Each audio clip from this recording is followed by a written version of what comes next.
दोस्तों नमस्कार, education fire के यूट्यूब चैनल पर आप सभी का स्वागत है। मैं भाई हम एनसीईआरटी क्लास 6 चैप्टर नंबर 5 तक कंप्लीट पढ़ चुके हैं।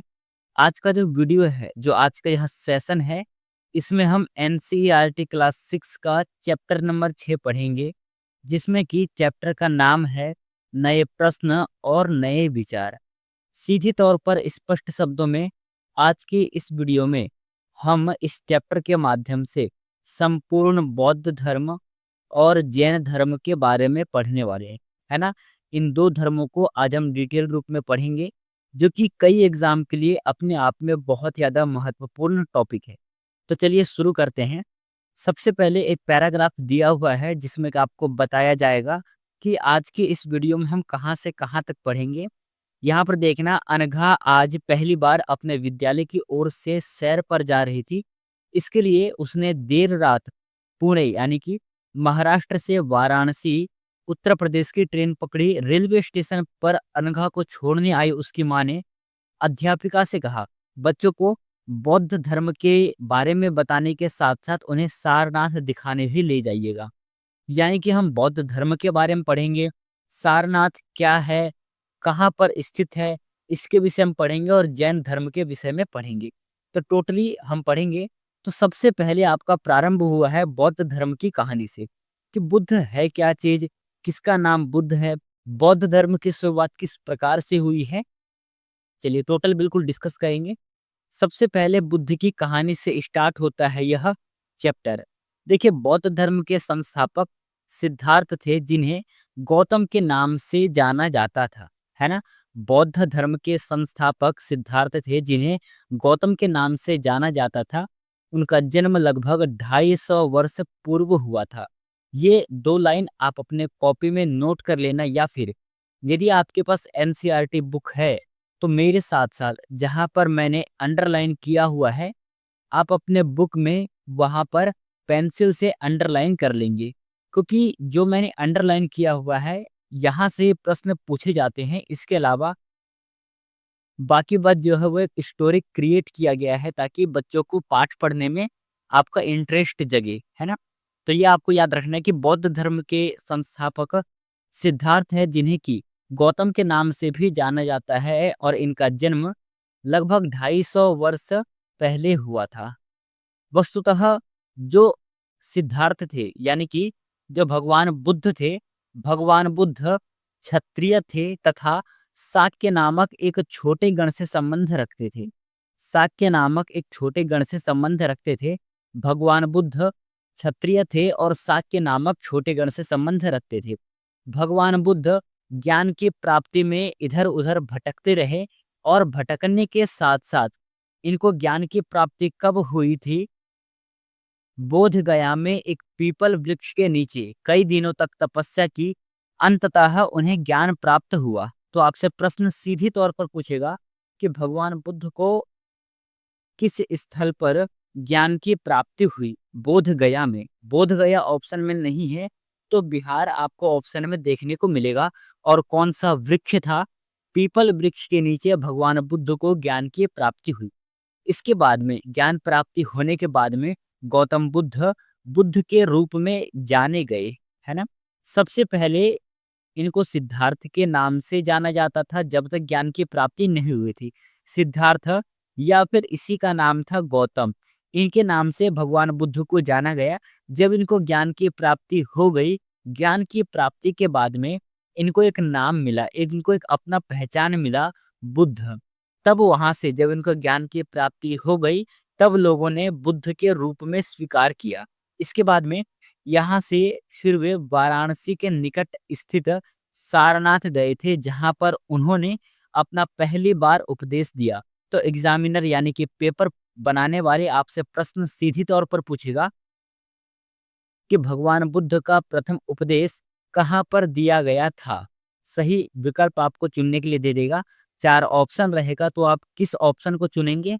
भगवान बुद्ध को ज्ञान की प्राप्ति के बाद सर्वप्रथम उपदेश कहाँ पर दिया? सारनाथ में। अच्छा, ये सारनाथ जो है वर्तमान समय में कहाँ पर, किस स्टेट के अंतर्गत आएगा? सारनाथ आपका उत्तर प्रदेश, है ना? वर्तमान समय में यह उत्तर प्रदेश के अंतर्गत आएगा।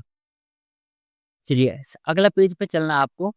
अगला पेज पर आपको इसलिए लेकर के जा रहा हूँ क्योंकि बुद्ध ने शिक्षा दी, ताकि यह क्या शिक्षा दी कि ये जो हमारा संपूर्ण जीवन है कष्टों, दुखों से भरा हुआ है, और ऐसा क्या कारण है जिसके वजह से यह जो जीवन है वो कष्टों और दुखों से भरा हुआ है। तो उन्होंने एक रीज़न बताया है कि हमारी इच्छा और लालसा जो कि हमेशा पूरी नहीं हो सकती, इसी के कारण हमारा संपूर्ण जीवन जो है कष्ट और दुखों से भरा हुआ है। क्योंकि लोगों के अंदर ना काम जो कार्य करना चाहते हैं, जहाँ तक उन्होंने टारगेट किया है, वो पूरा हो जाने के बाद भी लोगों के अंदर तृष्णा बनी रहती है, इच्छा बनी रहती है, जिन्हें बुद्ध ने इसे लिप्सा कहा। लिप्सा या फिर तृष्णा या फिर तृष्णा कहा है। ये लाइन आप लोगों के लिए इम्पोर्टेंट है कि जो लालच है, लालच को भगवान बुद्ध ने लिप्सा को क्या कहा है? तृष्णा या फिर तृष्णा कहा है। इसके बाद में आपको एक और लाइन नीचे की तरफ दिखाई दे रहा है। सबसे पहले आपको इस पर ध्यान देना है, बुद्ध ने जो अपनी शिक्षा है, सामान्यतः लोगों को प्राकृत भाषा में दी थी। यहाँ से 2 स्पष्ट फैक्ट मैं आपको बताता हूँ। भगवान जो बुद्ध है, इनके द्वारा प्राकृत भाषा में शिक्षा प्रदान किया जाता है, और जो जैन धर्म के लोग हैं, जैन धर्म के लोग वो पाली भाषा में अपनी शिक्षा को प्रदान करते हैं। है ना? इसके विषय में हम आगे भी डिस्कस करेंगे। तो चलिए, यहाँ पर एक और फैक्ट आप लोगों के लिए इम्पोर्टेंट है। फैक्ट क्या है? कि बुद्ध ने कहा कि लोग किसी शिक्षा को लेकर के इसलिए स्वीकार ना करें कि उनका उपदेश है, बल्कि वे उसे अपने विवेक से मापें कि सही क्या है, गलत क्या है। इनका कहने का तात्पर्य यह है कि यदि हमें कोई व्यक्ति आकर के भटकाता है, अपनी मीठी-मीठी बातों में फँसाता है, तो हमें उस पर उसकी बातों पर विश्वास नहीं करना चाहिए, बल्कि हमें पहले परीक्षण करना चाहिए। जैसे साइंस के स्टूडेंट होते हैं, किसी भी चीज़ को पहले जब तक खुद प्रैक्टिकल नहीं करेंगे, तब तक वो मानते नहीं हैं। वैसे ही भगवान बुद्ध का भी यही कहना था कि आप किसी के बातों पर मत चलना, बल्कि आप खुद सही और गलत क्या है, इसमें अंतर कीजिए, इसके बाद में आप जाकर के उसे मानना। है ना? ये भगवान बुद्ध का एक प्रसिद्ध कोट्स है जो कि बहुत ज़्यादा प्रचलित है। इसके बाद यहाँ पर आपको एक चित्र दिखाई दे रहा होगा। ये जो चित्र है, इसी का नाम है सारनाथ। ठीक है? सारनाथ, जहाँ पर भगवान बुद्ध के द्वारा जहाँ पर बुद्ध के द्वारा आपका प्रथम उपदेश दिया गया था। प्रथम उपदेश दिया गया था। तो सीधे तौर पर प्रश्न बन सकता है, देते थे। तो यहाँ पर सीधे तौर पर आपका प्रश्न बनेगा कि भगवान बुद्ध के द्वारा प्रथम उपदेश कहाँ पर दिया गया? सारनाथ में। सारनाथ वर्तमान समय में किस स्टेट के अंतर्गत आएगा? ये यूपी के अंतर्गत आएगा। ये आपको अपनी कॉपी में नोट कर लेना है। ऊपर हमारा एक ऐसे ही पोर्शन दिखेगा। पोर्शन में यहाँ पर ध्यान से देखना है, स्तूप सारनाथ का। इस इमारत को स्तूप के नाम से जाना जाता था। यहीं पर बुद्ध ने अपना सर्वप्रथम उपदेश दिया है। ठीक है? सर्वप्रथम उपदेश यहीं पर दिया भगवान बुद्ध ने। चलिए, इसके बाद जो है हमारा पोर्शन एक और यहाँ पर इस प्रकार का दिखाई दे रहा होगा पैराग्राफ। यहाँ से भी प्रश्न बनते हैं। आपसे प्रश्न करेगा, किस्सा गौतमी की कहानी किस धर्म से जुड़ी हुई है? जैन धर्म, बौद्ध धर्म, 2 और धर्मों के नाम दे देंगे। तो किस्सा गौतमी की जो कहानी है वह बुद्ध धर्म से रिलेट है। ठीक है? भगवान बुद्ध के जीवन से रिलेटेड है और बौद्ध धर्म से है। अच्छा, ये किस्सा गौतमी की कहानी है क्या चीज़? तो एक मजेदार कहानी है। किस्सा गौतमी नामक एक स्त्री थी जिसका कि पुत्र मर गया था। इस बात से वह इतनी दुखी हुई कि वह अपने बच्चों को गोद में लिए नगर की सड़कों पर घूम-घूम कर लोगों से प्रार्थनाएँ करने लगी कि कोई उसके पुत्र को जीवित कर दे। एक भला व्यक्ति उसे बुद्ध के पास में ले गया।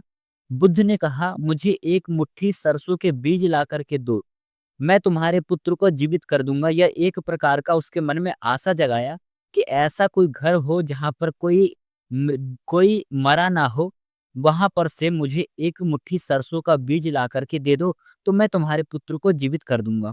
किस्सा गौतमी बहुत प्रसन्न हुई, पर जैसे ही वह बीज लाने के लिए जाने लगी, तभी बुद्ध ने उसे रोका और कहा, ये बीज एक ऐसे घर से मांग कर लाना है तुम्हें जहां पर किसी की मृत्यु न हुई हो, है ना। एक कंडीशन रखा गया कि आपको बीज ऐसे घरों से लेकर के आनी है जहां पर किसी की मृत्यु नहीं हुई हो। किस्सा गौतमी एक दरवाजे से दूसरे दरवाजे गई, लेकिन वह जहां भी गई उसने पाया कि हर घर में किसी न किसी के पिता, माता, बहन, भाई, पत्नी, बच्चे, चाचा, चाची, दादा या दादी की मृत्यु हुई थी। इन बातों को देखते हुए, ठीक है, इन बातों को देखते हुए किस्सा गौतमी समझ गई कि मृत्यु जो है निश्चित है, इसे कोई रोक नहीं सकता है।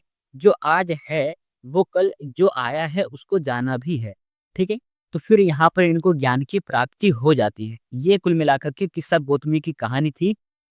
फिर इसके बाद में आपको आगे चलना है और आगे उपनिषद के विषय में बताया गया है। देखिए, उपनिषद शब्द जो है इसका तात्पर्य क्या है?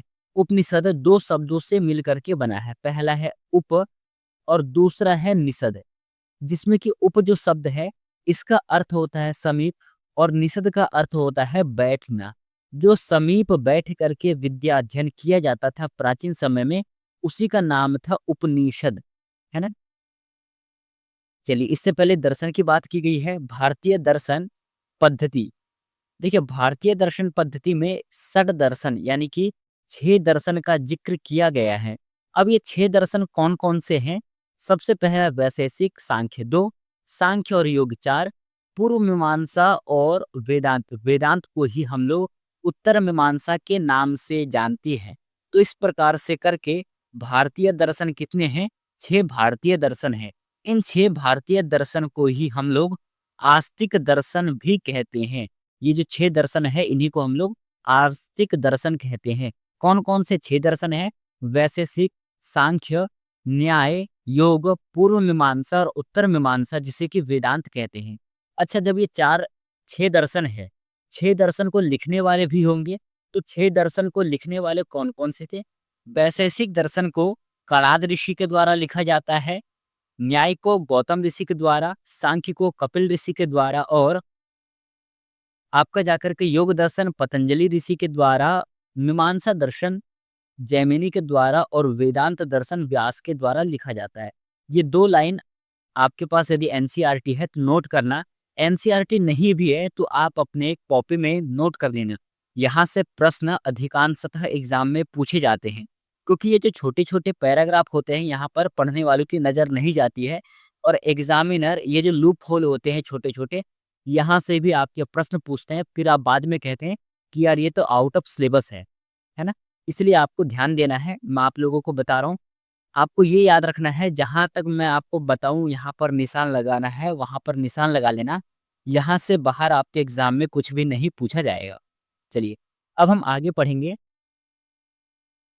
जैसे कि मैंने अभी आपको बताया है, उपनिषद जो शब्द है, वो 2 शब्दों से मिलकर बना है, उप और निषद, जिसका कि शाब्दिक अर्थ होता है, गुरु के समीप बैठ कर के पढ़ना। चलिए, फिर इसके बाद बौद्ध धर्म में ही एक और बुद्धिमान भिखारी की चर्चा की गई है। देखिए, छांदोग्य उपनिषद, जो आपने उपनिषद पढ़ा, वैसे उपनिषदों की संख्या बहुत है, पर पढ़ने पढ़ाने के लिए 11 उपनिषद आपके प्रमाणित माने गए हैं। 11 उपनिषद में एक उपनिषद आता है आपका छांदोग्य उपनिषद। इसमें ही एक बुद्धिमान भिखारी की कहानी है। ठीक है, कहानी क्या है? शौनक व अभिप्रतारिण नामक 2 ऋषि सार्वभौम आत्मा की उपासना करते हैं। एक बार जो ही वो भोजन करने के लिए बैठते हैं, तब जाकर के एक भिखारी आता है और उनसे भोजन मांगने लगता है।